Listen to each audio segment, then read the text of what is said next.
Coucou, what's up? It's your girl Kadija, aka the Musing Nomad, and I'm back again with another video. First and foremost, I want to wish you all a happy new year, or en français, bonne année.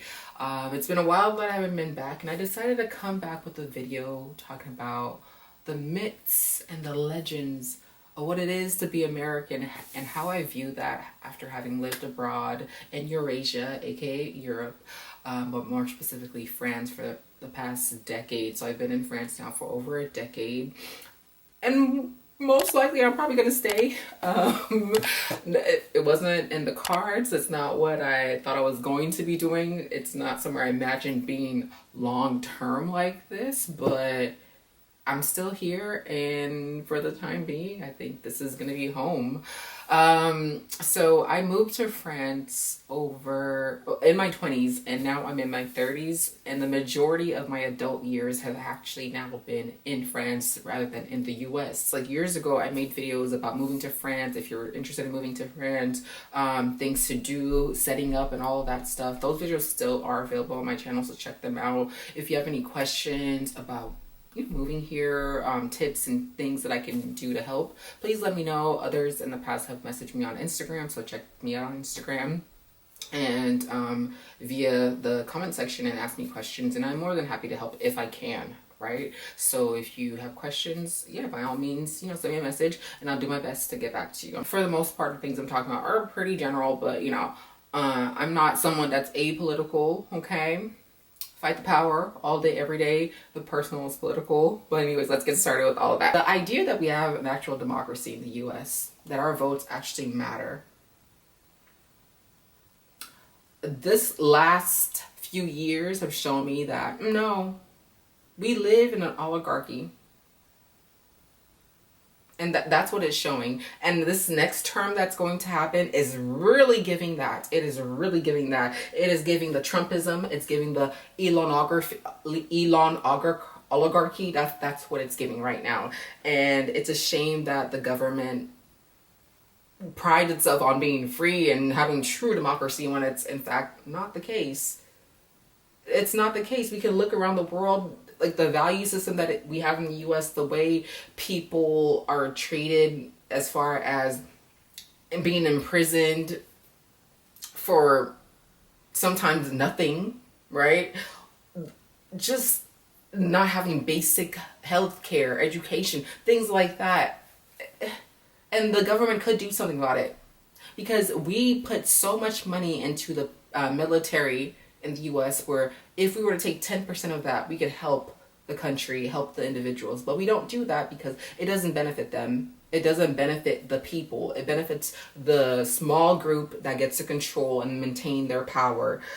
So again, when it comes to freedom what? Okay, again, it's just bullshit. And one of the things when it comes to the government that the US government could do if they wanted to change this is the fact that we privatize everything. Again, when it comes to the prison industrial complex, privatizing prisons so companies can use these individuals in the prison system and use them as slave labor and pay them nothing. Like we just saw with regards to California, the prisoners that were volunteering to be firefighters, really getting paid $5 to $10 a day to endanger themselves. Yeah, it's a very disgusting system that we have. But one of the things that I think is really interesting that doesn't have to be privatized, right? The fact that Americans have to do their own taxes. I don't do my own taxes in France. They send me the document, I log into the website, I look at it, make sure everything's right, and I sign it, and that's it. Because at the end of the day, the IRS knows where your money is going. They look into everything. They could literally just send you that document, sign it, but no, instead it's been privatized so companies can make money off of it. So we have, what is it called? Oh, I used to use this thing too. Inuit, Quick Facts? Something like that. I'm probably saying it wrong. Quick Tax?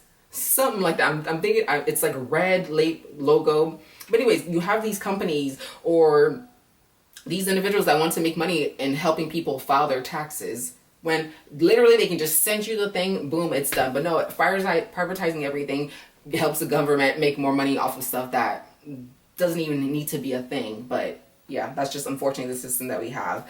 And I'm sure a lot of you have seen the rise of fascism that is happening in the US. Outside of the US, it's also existing in France and most of Europe. It seems to be getting radicalized. But the fascism, the xenophobia, the racism that is happening, that's spewing, it just seems to be a thing that's kind of moving worldwide, and it's really sad.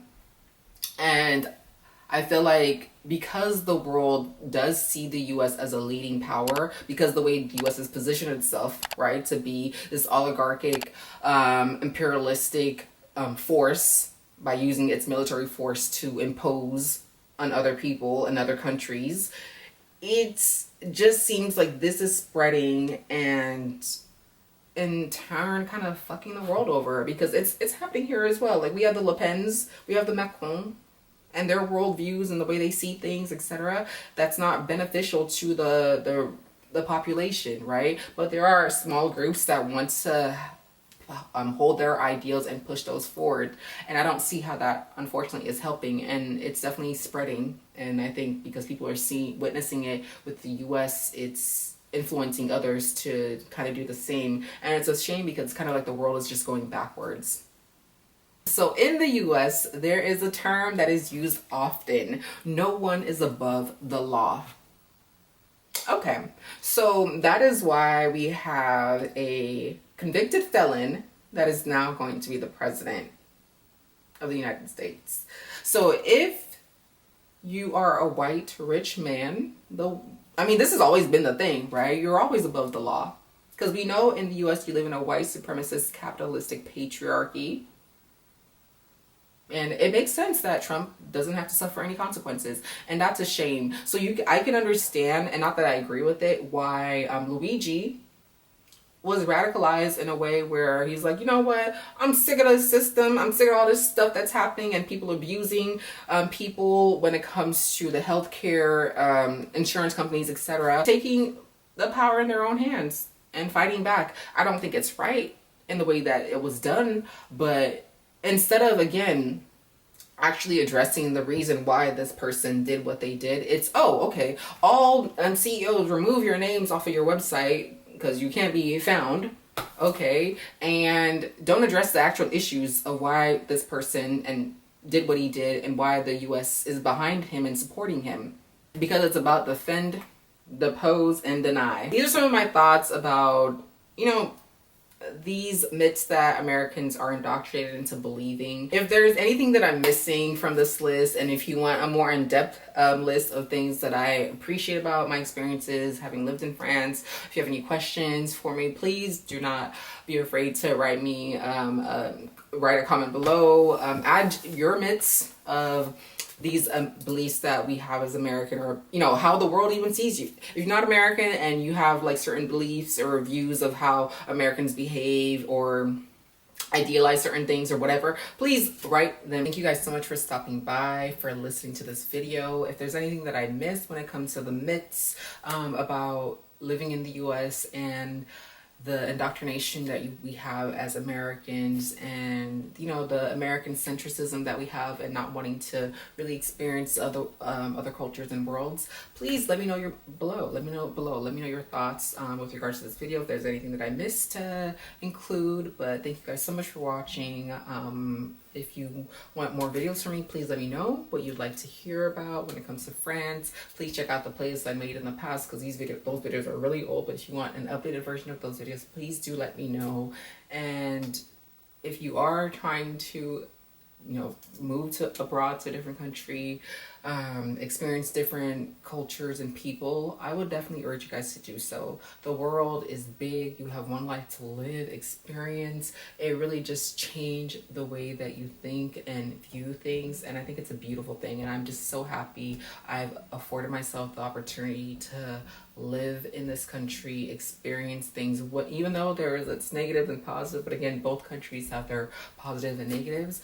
But it's just really changed my worldview, and I'm so grateful for that. I love that.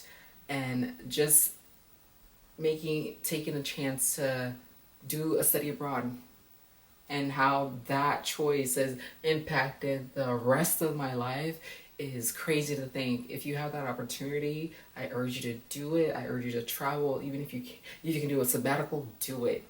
Just take 1 year, 6 months, 1 month, whatever you can.